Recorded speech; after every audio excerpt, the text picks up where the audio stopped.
وہ موسیٰ علیہ السلام کی تلاش ہو، وہ یوسف علیہ السلام کی تلاش ہو، وہ ابراہیم علیہ السلام کی تلاش ہو، سرکار دو عالم کی تلاش ہو. چونکہ جو شاعر حضرات یا اس طرح کے درویش لوگ ہوتے ہیں، چونکہ علماء نہیں ہوتے، اور جو مذہب کے ٹھیکیدار مذہبی مساجد میں یا درباروں پہ ٹھیکیدار بن کے گدی نشین یا مالک بن کے بیٹھے ہوتے ہیں، وہ عام بندے کو بات نہیں کرنے دیتے.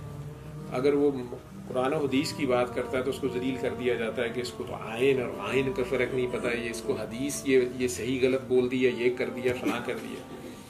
وہ اسی لیے کربلا کے بعد سے ایک سائڈ پہ ہو گئے ہیں، اور وہ بات بھی کرتے ہیں تو وارث شاہ کے انداز میں ہیر وارث شاہ بول دیتے ہیں. میاں محمد بخش جیسا جو ہے وہ سیف الملوک لکھ دیتا ہے، اقبال جو ہے وہ شاعری کرتا رہتا ہے.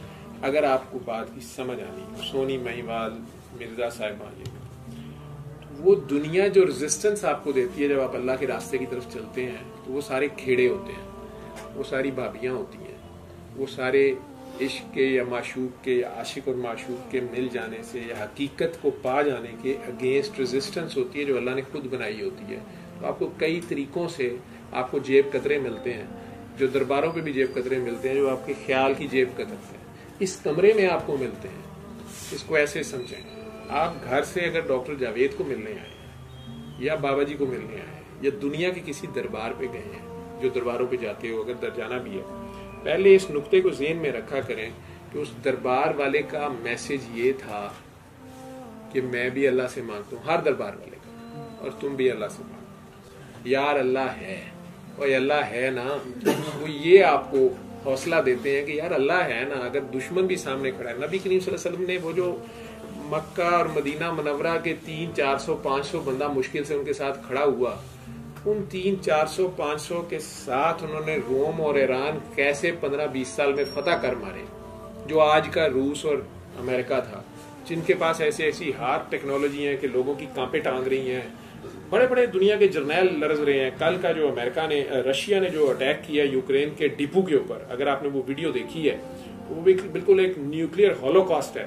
تو انہوں نے وہ ایسا پرسین گائیڈڈ میزائل مارا ہے. یہاں پہ کچھ لوگوں کے میں حیران کن چہرے دیکھ رہے ہیں جو کچھ ایجنسیوں کی ہیں، ٹائم نہیں ملا انہیں، تو وہ انہوں نے مارا ہے اس کے ڈپو کے اوپر جہاں انہوں نے چھپایا ہوا تھا اپنا جو بھی ان کا ایمونیشن تھا، جس قسم کا بھی تھا.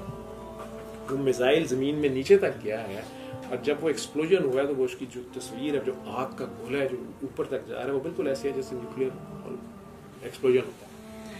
اس کو دیکھ کے وہ ایک جنرل صاحب نے ایکس جنرل صاحب نے شیئر کیا ہوا تھا، اس کے اوپر ان کے بڑے جو کامنٹس تھے میں ٹویٹر پہ دیکھ رہا تھا، تو اس میں بھی خوف نظر آ رہا تھا کہ جناب جو نئی جنگ ہے یا فیوچر کی جو جنگ ہے اس میں جو ہتھیار ہیں وہ ایسے ہیں کہ ہم لوگ کہاں لڑیں گے. آپ کے پاس ایک ہی ہتھیار ہے اور وہ اللہ ہے، آپ کا ایمان. ٹھیک ہے، دجال کے خلاف 1/3 مارے جائیں گے، وہ شہید ہوں گے اگر ڈٹ جائیں گے. 1/3 جو ہیں وہ دجال سے جا ملیں گے، اس کو خدا مان لیں گے. ٹھیک ہے، اور ان کی جہنم کے آخری کونوں میں ان کی جگہ ہوگی، منافق ہوں گے. اور 1/3 ہیں جو بچیں گے اور ڈٹ کے بھی غازی کہلائیں گے، اور اللہ اس کے بعد آگے لے کے جائے گا. یہ غزوہ ہند کے بارے میں بھی جس کے بارے میں بھی ہے. کہنے کا مقصد یہ ہے کہ ہم سب بھی کچھ اسی طرح اپنی زندگیوں میں ایسے ہی ہوتے ہیں. آپ کہیں بھی جاتے ہیں، چاہے آپ بی بی پاک دامن جاتے ہیں، دادا صاحب جاتے ہیں، پہلے تو آپ یہ دیکھیں کہ آپ وہاں کرنے کیا جا رہے ہیں اور کس کے پاس جا رہے ہیں. یہ بات ذہن میں رکھا کریں.